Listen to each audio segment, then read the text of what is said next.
Olá, que bom poder estar novamente com vocês aqui em mais um programa que falamos de coisas tão importantes sobre o nosso emocional, autoestima e derivados. Vamos pensar. Olá, Bia, tudo bem? Oi, Paulo, como é que você tá hoje? Joia. Conta pra gente com quem que a gente vai bater um papo aqui hoje. Paulo, hoje a gente vai dar continuidade ao nosso bate-papo com o escritor e psicólogo Thomas Mattioli Machado. E hoje nós vamos estar apresentando mais um livro da sua autoria, que é Faça as Pazes com Sua Depressão.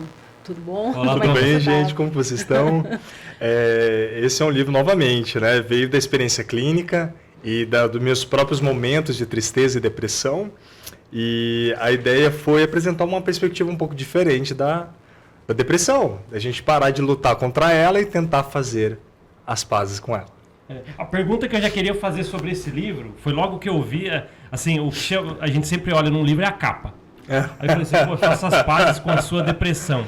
Se a gente for julgar o livro pela capa, fazer as pazes com a sua depressão, por que eu tenho que ser amigo da minha depressão? O que você quis dizer agora? Acho que vai ser legal essa explicação. Excelente pergunta. Normalmente a gente vê, quando a gente está olhando sobre pessoas que falam sobre a depressão na internet, no YouTube, em podcasts, e as pessoas falam, eu luto contra a depressão há 10 anos, eu luto contra a depressão há 3 meses, 6 meses.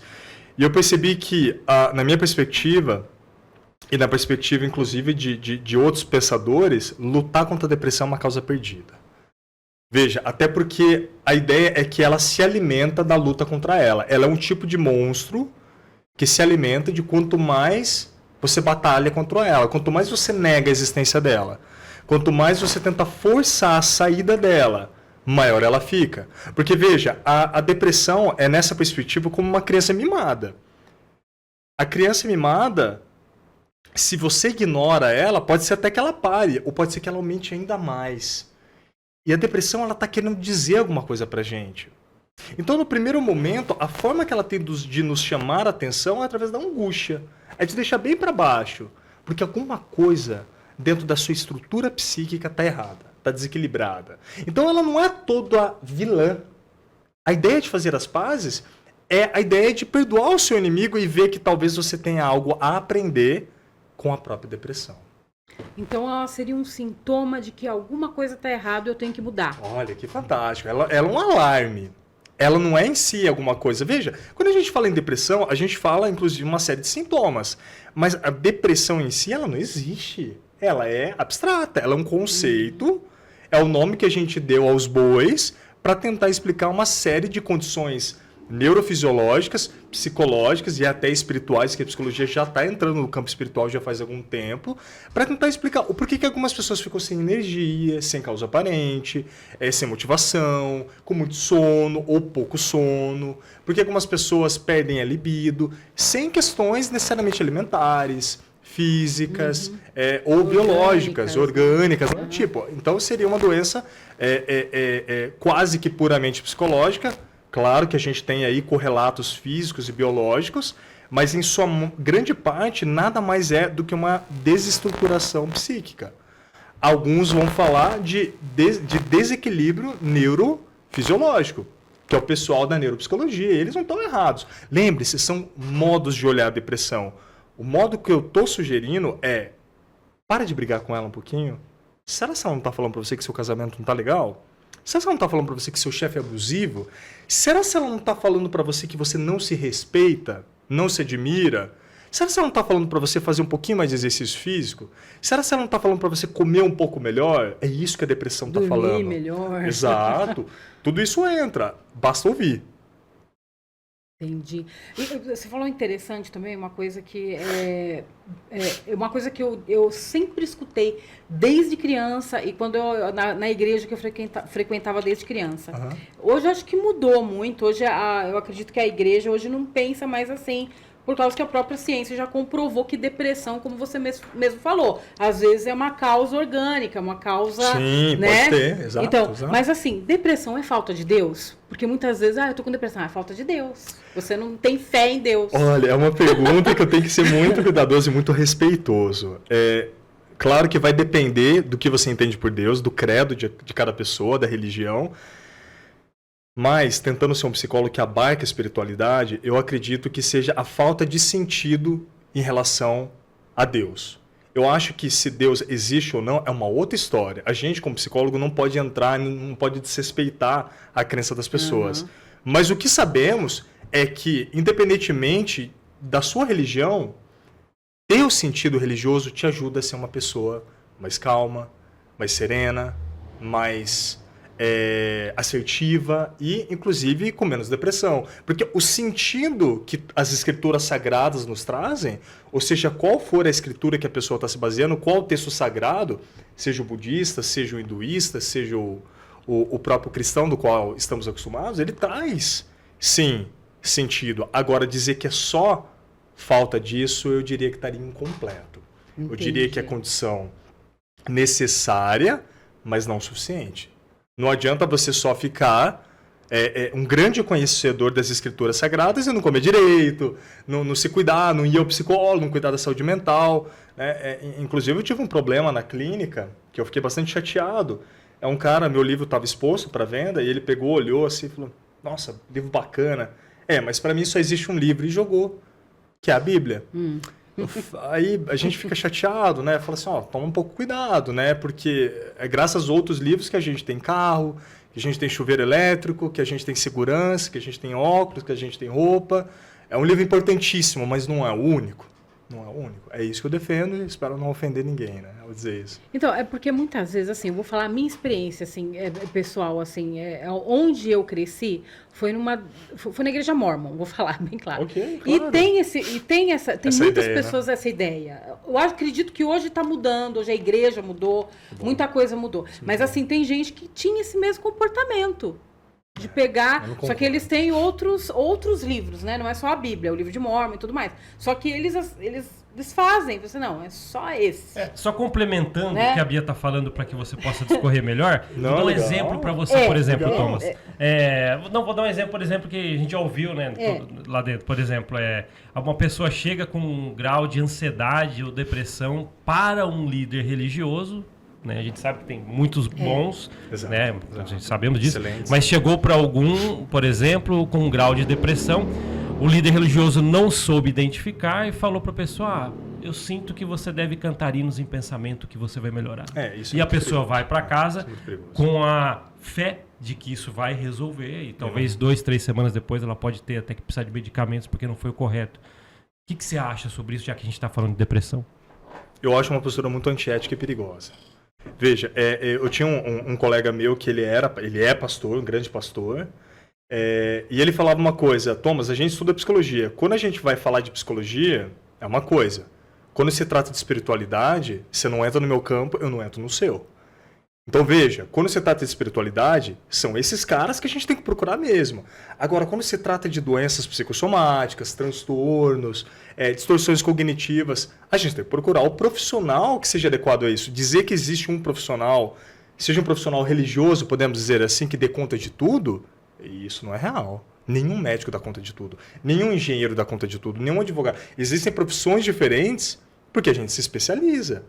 Então, eu acho que é uma falta ética muito grande de um líder religioso fazer isso. Não é isso que a gente aprendeu com as escrituras. Essa falta de humildade. Muito perigoso. Entendi. Porque Jesus Cristo ele foi um dos maiores psicólogos do mundo, né? Tem até um livro, né? Não foi o que fala? Eu acho que do Augusto Cury, se não me engano. Então, assim, ele não ia ser desse jeito, né? Porque muitas vezes, assim, eu já vi pessoas serem machucadas porque ela não estava bem, estava triste, estava... aqueles sintomas de depressão, sabe? E a pessoa pega e fala assim, não, isso aqui você tá com falta de Deus, você não tem fé, né? E a pessoa faz tudo, a pessoa ela tá lá na igreja, né? De domingo a domingo, fazendo tudo que né, a igreja ensina, né? E a pessoa começa a achar que é ela que tá errada, mas não é, né? Somos seres complexos, né? Eu sempre falo isso. A religião, o sentido religioso, o sentido bíblico, seja lá qual for, o sentido espiritual, podemos dizer assim, ele é uma das necessidades humanas, não é tudo. Se a gente dizer que é só falta de Deus, significa que eu não preciso comer, é só rezar que eu fico bem. Isso não é verdade, eu preciso comer, eu preciso dormir. Sim. A gente sempre fala disso, preciso fazer exercício físico. Então, sinal que meu treinador lá não preciso mais dele. Tá lá na Bíblia como eu devo treinar. Então não é bem isso, não é desrespeitar a Bíblia, mas é entender o papel dela. Ela tem um papel importantíssimo, eu defendo, eu gosto, eu leio, eu estudo. Mas para outras coisas eu vou procurar coisas apropriadas que vão fazer bem naquele campo do meu vivenciar, do meu viver, daquilo que eu preciso no momento. Então, assim, é uma discussão que pode se tornar, inclusive, agressiva. A gente tem que tomar cuidado. Muitas vezes as pessoas não vão entender isso. Sabe por quê? Porque muitas vezes muitas pessoas são religiosas, mas não são espirituais. E tem muita gente que não é religiosa, mas é espiritual. Exato. E geralmente as pessoas que são espirituais, elas tendem mais empatia pela dor do outro. Então, quando uma pessoa às vezes tá com depressão, ela não vai condenar ela falando assim, porque você não tem fé em Deus. Né? Uhum. Ela vai o quê? Ela vai acolher como Jesus, se tivesse um lugar, faria. Exato. Né? Eu faço até essa brincadeira, né? Muitas vezes as pessoas que estão dizendo lá que estão próximas de Deus, né, e são superiores a nós por isso, já ouvi muito isso de alguns, inclusive de alguns colegas e membros familiares, eu até brinco com eles, né, aí eu sou sarcástico, né, se Jesus descesse, seria a última pessoa que falaria, seriam vocês, porque ele iria em quem realmente precisa, em quem realmente é puro de coração, não aquele que se enche de vaidade por defender o que ele falou, porque se encheu de vaidade deixou de ser puro. É verdade. Né? Seriam as últimas pessoas que ele iria procurar. Thomas, esse livro, por exemplo, né, Faça as Pazes com a Sua Depressão, a gente falou já em outros programas sobre os seus outros livros, as suas outras obras. E você até falou pra gente que muitas delas são guias práticos. Esse também é sobre também a depressão? Também é um guia prático. Tem itens ali para seguir como um guia prático mesmo? Esse livro não tem tanto guias. Ele tem um formato de guia prático, mas ele não é tão no molde dos outros, melhor dizendo. Na verdade, ele surgiu de uma outra ideia que eu tinha tido, que era a ideia do paradoxo do sucesso. É um conceito que eu já tinha desenvolvido na minha cabeça, que foi na minha própria vida eu percebi, e eu vi também outros autores falando, que a ideia é o seguinte, gente, quanto mais você busca o sucesso, mais ele foge de você. Você percebeu isso? Tenta buscar dinheiro para você ver o que acontece. O desespero. Parece que ele foge de você. Quando você relaxa, confia, tem a sua espécie de fé, a sua espiritualidade, faz seu trabalho, parece que as coisas vão acontecendo. Eu falei, caramba, e se a gente aplicasse isso para a própria depressão? Quanto mais eu tento fugir da depressão, pior fica. E se eu tentasse parar de batalhar contra ela e tentasse escutar ela? Perdoá-la. Ou seja, perdoar a mim mesmo por eu estar depressivo. Porque, veja, o que acontece? O depressivo não se aceita como depressivo. Isso é verdade. Tá? Ele não quer, primeiro, ele não reconhece que ele tem a doença, e quando ele reconhece, ele sente uma vergonha tão profunda que ele faz de tudo para tentar ficar bem. Então ele compra uma roupa cara, ele vai pra balada, ele compra um carro novo, ele reforma um apartamento, ele reforma a casa, ele troca de namorada, troca de namorado, mas não resolve nada, porque o problema é interno. No fundo, ele está frágil. Gente, para a gente se fortalecer, a gente precisa primeiro reconhecer a nossa fraqueza, a nossa fragilidade. No momento que a gente reconhece, aí eu sei onde eu preciso me fortalecer. Então, fazer as pazes é parar de brigar com meu pai e com a minha mãe. É ouvir o que eles têm a dizer, mesmo que eu discorde fundamentalmente deles. Porque talvez exista alguma coisa no discurso deles, e esse pai e mãe seria a nossa depressão, o nosso autocuidado interno, que talvez esteja certo e eu não estou querendo ouvir. E também porque na sociedade que a gente vive hoje, parece que a gente tem obrigação de mostrar que a gente está feliz o tempo todo, né? A gente chama de isso dá uma tristeza tóxica. Violenta, porque não tem como você ficar feliz todo dia, o dia todo, toda hora. E não é natural, né? Não é. Existe, inclusive, um estado psicológico e patológico que o cara fica feliz o tempo todo, que é o estado maníaco. Você já deve ter conhecido alguém assim. Você vê muito esse cara em festa, porque normalmente é o habitat natural dele. Então o cara que chega cheio de energia, ele é muito sexualmente ativo, ele chega em todo mundo, ele chega na esposa dos outros. É o cara engraçado, o cara mais engraçado da festa. De repente, ele vai lá e bate o carro. Por quê? Porque felicidade demais é tão perigoso quanto tristeza demais. A ideia de que ter sucesso e felicidade é tudo de bom, cuidado. Porque é exatamente essa felicidade altíssima dele que fez ele ser imprudente. Então, esse é um cara doente do ponto de vista psicológico e psiquiátrico. Né? O bipolar é o cara que tem os dois. Ou ele está lá embaixo na depressão, ou ele está lá em cima. Ele acha que ele pode tudo. Então, tá feliz o tempo todo não é um estado desejável. Entendi. Sob nenhum ponto de vista da psicologia nem da psiquiatria. Então, O equilíbrio é interessante. equilíbrio é interessante. A tristeza é importante. Eu falo muito isso no livro. Você tem mais a aprender com a sua tristeza, cara, do que com a sua felicidade. Sua tristeza te ensina muito. Respeite ela. Saboreie sua tristeza. Produza obras de arte com a sua tristeza. Aprenda a ganhar dinheiro com a sua própria tristeza. Os caras vendem motivação só com alegria, com estados grandes de euforia. A tristeza também pode ser motivadora, se você souber usar ela. Sim, a gente vê tanto, por exemplo, tantos artistas, né, compositores musicais da música clássica, perfeito. Beethoven, né? Sim, Chopin. cada música que você sente não, é maravilhoso, né? E imagina se, né, se não todos tivesse... fossem felizes, né? Não teria obra de arte. E é uma forma também da gente saber, porque muitas vezes no dia, eu acredito assim, que às vezes a gente não entende o que a gente está sentindo, né? A gente não consegue identificar os nossos sentimentos, né? Olha, você falou, eu gosto muito, vocês são muito intuitivas, né? Eu estava atendendo um paciente agora há pouco, o último que eu atendi no dia, eu falei para ele, ele perguntou os sintomas e eles perguntam uma sinceridade muito profunda, né? Que eles realmente não sabem. Thomas, como que eu posso melhorar essa angústia? E eu falei exatamente isso. Primeiro, você precisa perceber o momento que você sente angústia. Porque você percebe tempo depois que já passou, muito tempo depois que já passou. No momento que ela está acontecendo, você tem que destrinchar, vamos dizer assim, analisar essa angústia no que ela é. A angústia pode ser tristeza, frustração, raiva, paixão, amor, nojo. Tudo isso vira uma salada tão grande, um bolo tão grande dentro de nós que a gente não sabe mais onde começa o mundo e onde termina nós. Então você tem que separar o porquê que isso aconteceu, quando aconteceu, em que circunstância aconteceu e o porquê que aconteceu, o que levou isso a acontecer. Tá? Então, saber o que você está sentindo parece muito intuitivo. Eu sei o que eu estou sentindo. Não sabe. Não sabe. Senão não estaria sentindo tão frequentemente. Lembra do alarme tocando? O Sim. alarme toca. Você não sabe se é a polícia chegando, se é o bombeiro ou se está pegando fogo. Mas alguma coisa está errada.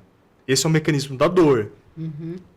Qual que é a dor psicológica mesmo? A depressão. Isso, angústia, depressão. Angústia.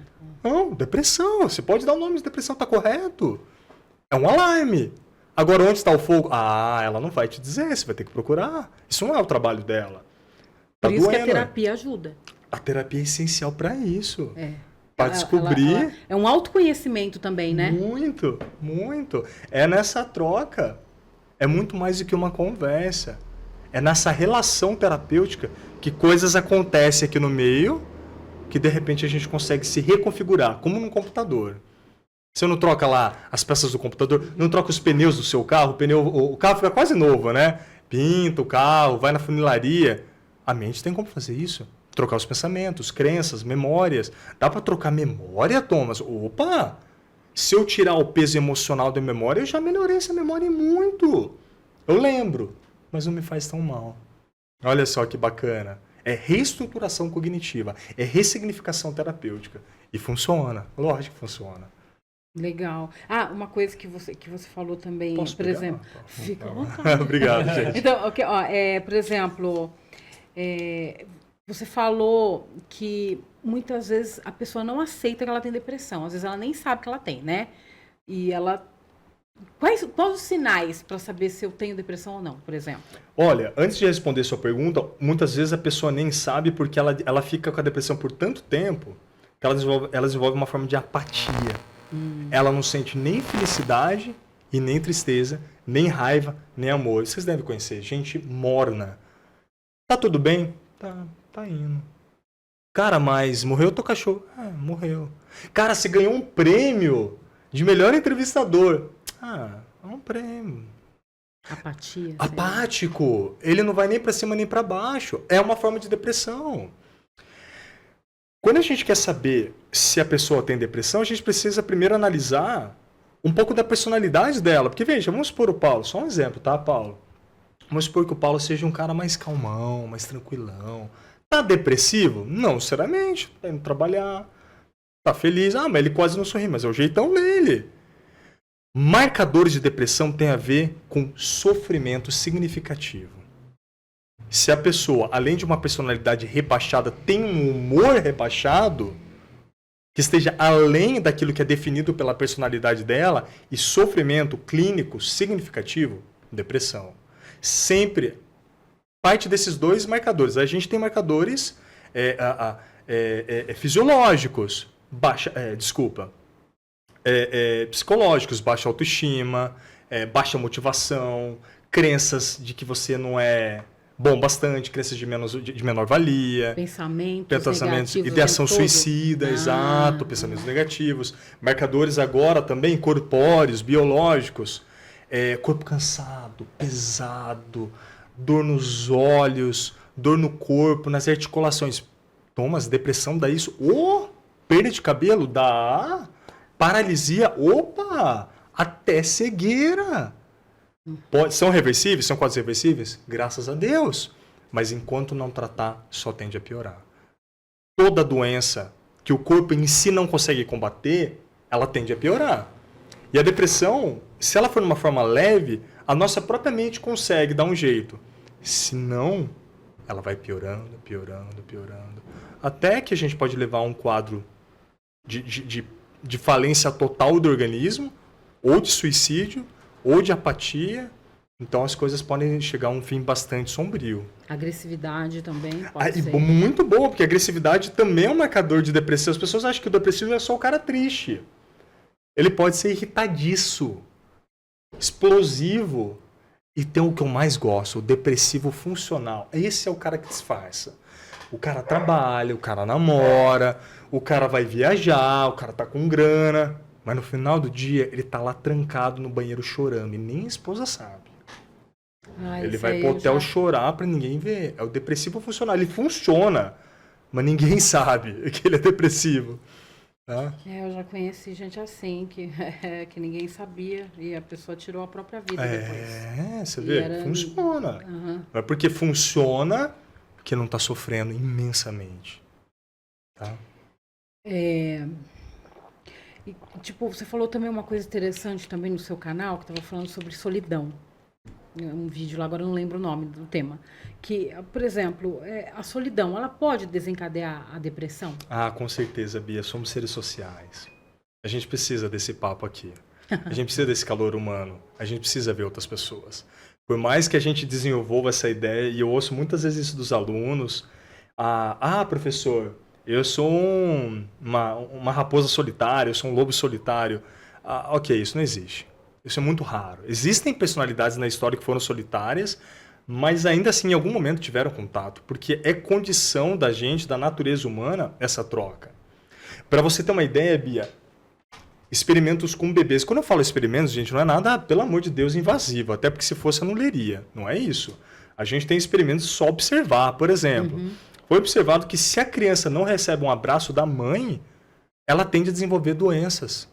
O próprio abraço da mãe é curativo, cara. A voz do pai melhora o ânimo dela, direciona ela. É uma necessidade da criança, né? Nossa, também, como adulto. O do adulto também, com certeza. Às vezes, né, eu tô dando aula para os alunos, né, de como ser um terapeuta melhor, e eles falam, professor, ensina alguma técnica. Eu falo, técnica? É só um olhar. É o olhar. É a disposição em ajudar o outro, é o coração aberto. E parece muito fácil, mas é a coisa mais difícil do mundo.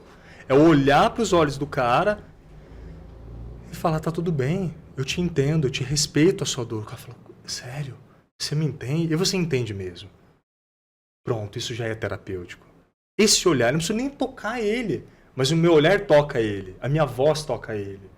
De eu falar assim, por favor, teve um paciente que até me emocionou, ele falou, você é tão educado que eu já melhoro só com a sua educação. Só de você falar para eu me sentar e perguntar se eu quero uma água, já melhora eu 50%, acredita? Olha que bobeira. Ele falou, porque ninguém me fala isso.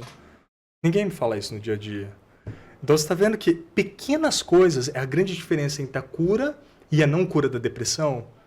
Não precisa, às vezes, grandes empreendimentos. Não precisa, às vezes, encher o cara de remédio. Às vezes é só ouvir o cara mesmo. Porque a gente está vivendo num mundo que... Eu não sei, eu lembro que quando eu era criança, parece que as pessoas elas se interagiam mais. Hoje parece que tá cada macaco no seu galho. Assim, é bom Algumas vezes mas outras eu acredito que não, né? E eu acho que não é só uma aparência, não, é uma realidade. Aliás, acho não, tenho certeza. Isso aqui, né? Celular, ele foi criado para aproximar a gente e tem distanciado a gente cada vez mais. E tem uma curiosidade, para quem não sabe, muito desses aplicativos de WhatsApp, Instagram, TikTok, Facebook foram criados por psicólogos. Não pro bem, não, para viciar a galera. Esses 3 pontinhos que você fica esperando é para criar expectativa em você. É para você ficar esperando lá para clicar. O botão de curtida é para criar uma injeção de dopamina. Entendeu? Então, assim, tem que tomar cuidado com isso daqui. Isso aqui é altamente viciante. Imagina para uma criança que está em desenvolvimento. Para nós já faz mal, às vezes, a gente não tem controle. Imagina uma criança que está em desenvolvimento. Bia, a gente está vendo pela primeira vez na história crianças com ataque de pânico. Isso é inédito na história da humanidade. Porque tirou o celular da criança, a criança começa a ter espasmos de pânico porque tirou o celular dela. Você já ouviu falar de uma criança com síndrome de ansiedade? Com algum transtorno de ansiedade? Não. Criança fica frustradinha, com fome, dorzinha de barriga. Sente até uma certa raivinha, mas ansiedade é coisa de adulto. Depressão, a gente está se falando agora em criança depressiva. Coisa que na nossa época não existia. É porque não existiam diagnósticos. Cuidado com isso. É porque, de repente, a criança não encontra mais sentido no brincar, na imaginação, na escrita, na poesia, na brincadeira. Isso daqui é um dos grandes causadores de depressão. Sociabilizar também com outras crianças. Prefere ficar, né, isoladinho, sei lá, não sei. Vendo conteúdos de ultra velocidade que não agregam nada no conteúdo mental dela e fazem ela se sentir menos gostada, né, vamos dizer assim, menos aceita do que nunca. Sim. Você acha que tem aumentado, tipo, transtornos antissociais, assim, pessoas com... Não seria transtorno, seria personalidade antissocial. Na verdade, a personalidade antissocial, ela tá mais ligada à sociopatia, à psicopatia. Eu acho que você tá querendo personalidades mais introvertidas. Porque se eu falar antissocial, né, a impressão que isso aqui cria psicopatas. Não é isso. Não. De fato, né, a gente tá vendo, é só você entrar no Instagram e naquele Threads que você vê um absurdo acontecendo que eu não tinha visto até semana passada. O tanto de gente pedindo, implorando por atenção. A gente já tinha visto no Instagram pessoas postando fotos seminuas para conseguir algum tipo de validação. Ou no caso de nós homens, carros caros. O cara até alugava um carro para falar que era rico. Agora as pessoas estão falando, vocês gostam de mim? Eu sou bonita? E aí, você acha que eu sou inteligente? Gente, adultos de 20, 30, 40, 50 anos, o que está acontecendo? É sério que eu tenho que perguntar para uma mídia social se eu sou inteligente? Se eu sou bonito? Então, para você ver a geração de autoestima baixíssima que a gente está vivendo. Então, sim, tem tudo a ver com o que você está falando. Tudo a ver. E, por exemplo, o que a gente pode fazer para prevenir tudo isso? É uma pergunta complexa. É difícil, porque assim, a nível... Porque não dá mais para ficar sem, né? É impossível. A nível social, eu diria que a gente, como psicólogo, psicanalista, a gente não pode fazer muito. Porque, veja, a gente não manda na Facebook, a gente não manda na Instagram. O que a gente pode fazer é a nível individual e, no máximo, familiar, talvez. Instruir a nós, disciplinar a gente a dosar a quantidade de horas que a gente passa nisso e entender o que a gente está buscando com isso daqui. Essa é a pergunta. O que eu busco ao abrir um Instagram? Será se é só distração? Ou é aquela injeçãozinha de dopamina, que é aquele neurotransmissor da felicidade? Segundos de uma droguinha que eu estou buscando ali. Estou buscando validação, será? Curtida? Porque quando eu questiono por que eu faço uma coisa, de repente eu paro de fazer, porque não faz sentido. A gente fica no piloto automático, né? A gente não exato. pensa. Aquele tal negócio, nossa, eu abro lá e vejo 3 coraçãozinhos, já... Ai, que delícia, nossa, né? Que todo legal, mundo gosta de caramba, mim, né? Cara, vai falar com seu amigo, ele pessoalmente bate um papo, 3 coraçãozinhos. Mas essa que seria a diferença a ser feita que não... Olha que legal, né, Paulo? Ou seja, o peso que se dá a uma curtida que nem existe, uma coisa virtual, do que um abraço de um amigo, né? Um sorriso de um amigo. E a galera compete, né? Por quem tem mais curtida, mais visualização. E virou uma moeda de troca. A moeda de troca hoje em dia não é dinheiro, não é real, não é dólar. É validação, é atenção. E isso é uma moeda extremamente perigosa. Porque ela é infinita, ela nunca satisfaz. Mas um abraço satisfaz. Ah, satisfaz por um tempo muito maior que essa cortina aí. Sim, sim. Né? E, Thomas, no seu livro, por exemplo, se alguém perguntasse para você hoje o que é depressão, assim, o que você falaria, assim, pessoal, o que é depressão? Porque muitas vezes a pessoa acha que depressão é só tristeza, né? Mas como a gente já foi falado aqui, que tem várias tipos de comportamento, né? Como que você, assim, identificaria, assim, uma pessoa... Eu acho que até fiz essa pergunta já, né? Não, a sua pergunta é muito válida, porque eu entendi o sentido que você está querendo dizer. Veja, a pergunta foi respondida no sentido de sintomas corpóreos, biológicos, fisiológicos, psicológicos e espirituais, mas a pergunta não foi respondida com a perspectiva de cada um. O que é a depressão para o Paulo? Qual que é a depressão para o Thomas? Ou para a Bia? E a resposta é que depende.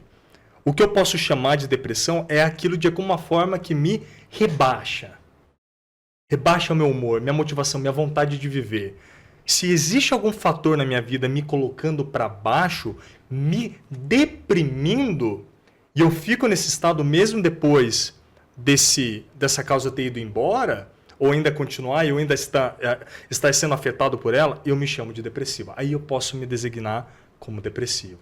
Seja lá o que eu estou entendendo por essa depressão, porque ela está retirando de mim vontade de viver. Por exemplo, uma pessoa gosta de fazer determinada coisa bastante, ela adora aquilo, daí de repente vai chegando um tempo que ela não liga mais para aquilo lá, sendo que ela adorava. Seria um sinal? Tem que tomar um pouco de cuidado isso, porque nós mudamos, os sentidos mudam. O Paulo adorava andar de bicicleta quando era criança, agora não gosta mais. Significa que ele está depressivo? Não. Pode ser que não. Agora, se ele gostava de fazer diversas atividades e de repente parou de fazer todas, alguma coisa aí pode estar errada. Pode ser um sinal, um alarme, um fogo, uma fumaça, que a pessoa mudou fundamentalmente quem ela é a nível de trabalho, de relacionamento, de intimidade, de amizade, de pessoalidade. Aí tem alguma coisa errada, a gente precisa investigar. Mas gostos mudam. Veja, Bia, a gente nunca faz uma análise isolada de nada. Quantos pacientes chegam, né? Eu acho que eu tenho um TDAH. Fala, cara, você está no doutorado. Como que você tem TDAH sendo que você está estudando no doutorado? Não, mas peraí. Já viu o TDAH conseguir passar sem tratamento numa prova de doutorado? Não tem como. O que você está fazendo é que você está falando para mim que você está cansado de estudar. Está comendo mal. Não gosta daquilo que você estuda agora. TDAH é uma coisa que é uma variedade, né? Que é o transtorno de hiperatividade de atenção, déficit de atenção, de elementos. Então eu nunca faço uma análise isolada de uma coisa. O Paulo está triste hoje. Não é depressão. Está triste por uma semana. Opa, 3 meses. Da tristeza começou a perder peso agora. Perdeu o cabelo. Não fala com a esposa, está irritadiço, não quer sair da cama. Agora começa a chamar de depressão. São várias coisas, vários fatores. Mas só tristeza sozinha não caracteriza a depressão. Cada vez mais, Thomas, eu percebo que, até na época dos estudos da psicanálise lá atrás, que o autoconhecimento é uma baita de uma chave para dar um suporte para chegar nesse resultado. Para identificar, pelo menos, se eu tenho algo a ponto de falar assim, agora eu vou procurar ajuda. Porque se eu consigo fazer uma autoavaliação com vários itens, pelo menos o básico, já dá para saber muita coisa. Aí sim posso chegar até fantástico. Parece que sempre chega no autoconhecimento. Eu diria que é autoconhecimento. A psicologia, de fato, é o estudo da alma. E que é algo mais autoconhecimento que isso? A própria filosofia. Começando com Sócrates, né? Quando ele foi lá no templo de Delfos, conhece-te a ti mesmo. O próprio Nietzsche buscava isso. Todos os filósofos, de alguma forma, estudaram o ser humano. E se você não conhece o que está acontecendo com você, como você pode reconhecer que você precisa de ajuda? E segundo, mesmo que você reconheça que você precisa de ajuda, se você não sabe mais ou menos o que está acontecendo com você, nem o terapeuta vai saber. Nem o terapeuta vai saber, porque não tem bola de cristal. Se eu falo, Paulo, então, cara, eu acho que o que você tem é um pouco de um estado depressivo. Essa depressão não existe, o cara nega o que eu estou falando. Tem gente acha que depressão é frescura também. Ele vai falar que é frescura, ele vai falar que isso não existe, isso é coisa da minha cabeça. O que eu faço com esse cara? Nada. Não tem nada a ser feito. Ele não se reconhece, Paulo. Ele não consegue se olhar no espelho. Ah, mas tem como eu ajudar ele? Tem. Até o momento que ele continua na minha cadeira. Se ele se levanta da minha poltrona e fala, não quero mais, não há nada que eu possa fazer, eu preciso respeitar ele. Até na escolha dele de continuar depressivo. Porque tem gente, eu conheço gente que não quer, que sabe que tem depressão, às vezes é até um fator fisiológico, porque tem hipotiroidismo, né, que a pessoa tem mais, né? Mas assim, parece que a pessoa não quer tratar, ela quer ficar, ela fala para todo mundo que ela tem depressão, só que na hora que leva ela no médico, remédio ou alguma outra atividade, ela se nega. Você sabe por que ela se nega? Já pararam pra pensar nisso? Porque ela ganha alguma coisa com isso. Sempre. Não existe comportamento que continue que não seja reforçado. A gente chama isso de ganho, até a psicanálise chama isso de ganho secundário. Já viu aquele cara que quebrou a perna, de repente ganha a atenção da namorada, ganha sorvetinho, ganha o presente do pai, ganha o presente da mãe. De repente ele quer quebrar outra perna também, porque ele nunca ganhou tanta coisa. O depressivo ganha. Mas o quê? Eles falam, os pacientes ficam bravos comigo. E eu não tô ganhando nada. Eu falei, você tá ganhando a minha atenção. Então já começa daí. Minha atenção toda pra você, a atenção da tua mulher, do teu filho, de todo mundo. E tem outras coisas aí que você não tá me falando. Vitimismo, igual você falou, né? De repente, o mundo é mau.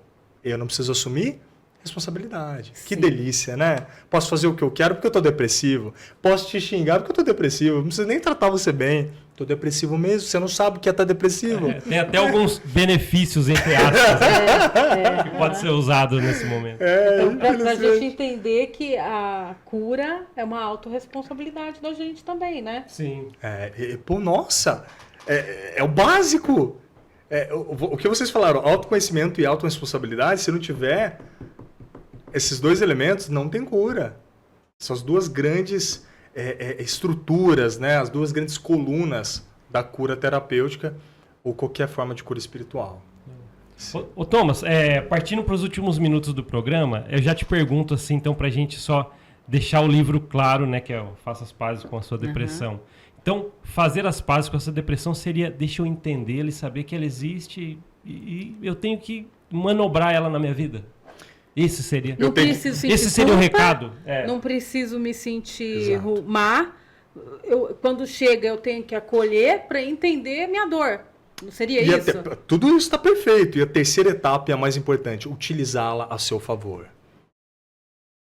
Veja, por que será que eu virei psicólogo mesmo? Ninguém pergunta. Porque eu fui depressivo. Foi na minha tentativa de me ajudar que agora me possibilita ajudar outras pessoas. Então eu transformei o pior de mim no meu melhor. Transformar a escuridão em luz. Tem como? Tem. Transformar o pior de nós no nosso melhor. Na sua maior força. Sua maior fraqueza se torna sua maior força. Tá? Esse é o recado do livro, então. Exato. Bem legal. Uma vez uma psicóloga falou para mim, que ela falou que, tipo assim, se você escolheu trabalhar na área da saúde mental, já é um sintoma. Gostei. Exato. Então, é verdade mesmo. Exato. É verdade, porque você... eu acho que você tem empatia, né? Você sabe das suas dores e você... Talvez você busca ajudar outras pessoas para curar a sua dor. Será que seria isso? Eu não sei. Entender. Eu acho que talvez não para curar a sua própria dor, porque aí seria uma forma de egoísmo. Mas eu acho que eu utilizo a minha dor para entender a dor do outro. Aí tudo bem. Senão a terapia fica de mim, né? Não do outro. Nossa, show de bola. Bia, chegamos ao final do programa. Como sempre passa rápido quando a gente traz o Thomas aqui. Thomas, mas obrigado por você ter aceito. Mais uma vez ele está aqui com a gente, né? Prazer, falando. A gente já emendou em várias obras que o Thomas, né, escreveu, né? Que a gente está falando aqui hoje sobre mais um livro. E queria convidar você para olhar para sua câmera aqui, dar suas considerações finais, o tchauzinho. Fica à vontade, Thomas. Gente, como sempre é um prazer estar aqui. Como a gente falou, né? Parar de brigar com a depressão, entendê-la, acolhê-la e ver como eu posso transformar ela em alguma força dentro de mim, em alguma coisa motivadora, em alguma coisa que faz eu ser alguém melhor e, por fim, ajudar as pessoas que também passam por isso. Não precisa ser psicólogo para isso. Sendo policial, professor, biólogo, médico, psicanalista, entrevistadores. Tudo isso é uma forma de dar oportunidade do outro também de se enxergar como ser humano válido, de autonomia e de luz. É isso aí. Obrigadão, viu, Tom? Imagina. Então, Bia, fica com as honras. Tá, muito obrigada por vocês assistirem o nosso programa. Eu convido vocês sempre. Vamos pensar? Até a próxima.